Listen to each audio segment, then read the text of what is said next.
അപ്പോൾ റിസർച്ച് എല്ലാം പൂർത്തിയായി അല്ലേ? ഈ റിസർച്ചിൽ കിട്ടിയ ഡേറ്റാസ് എല്ലാം നമ്മൾ കറക്റ്റായിട്ട് യൂസ് ചെയ്തില്ലെങ്കിൽ അത് ഡേറ്റയായിട്ട് മാത്രം അവിടെ ഇരിക്കും. നമുക്ക് കിട്ടിയ ഡേറ്റാസിനെ ഡിസൈൻ സ്ട്രാറ്റജിയിലേക്ക് മാറ്റണമെങ്കിൽ അവിടെ ഒരു പ്രോസസ്സ് അപ്ലൈ ചെയ്യേണ്ടിയിരിക്കുന്നു. അതാണ് അനാലിസിസ് ഫേസ്.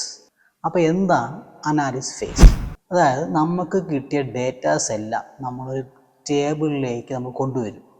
ഇവിടെ നമുക്ക് കിട്ടിയിട്ടുള്ള ഇൻഫോർമേഷൻസ്, റിസൾട്ട്സ്, ഡേറ്റാസ്, പാറ്റേൺ നമുക്ക് മനസ്സിലാകും.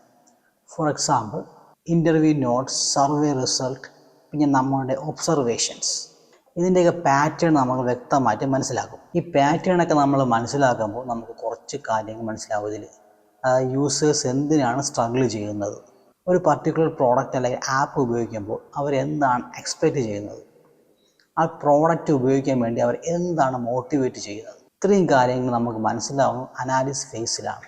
ഇത്രയും പാറ്റേൺ വെച്ചിട്ടായിരിക്കും നമ്മൾ യൂസർ പെർസോണ ക്രിയേറ്റ് ചെയ്യുന്നത്. യൂസർ ജേർണി മാപ്പ് നമ്മൾ ക്രിയേറ്റ് ചെയ്യും. യൂസറിൻ്റെ പെയിൻ പോയിൻറ്റ്സും ഗോൾസും നമ്മൾ ക്രിയേറ്റ് ചെയ്യും. പിന്നെ മെയിനായിട്ടുള്ള കാര്യം പക്കയായിട്ടുള്ള ഒരു UX സ്ട്രാറ്റജി നമുക്ക് ക്രിയേറ്റ് ചെയ്യാൻ വേണ്ടി പറ്റും. Research give us what, but analysis phase give us the why. ഈ വൈ ആണ് നമ്മൾ കറക്റ്റായിട്ടുള്ള ഡിസൈൻ പാത്തിലേക്ക് എത്തിക്കുന്നത്.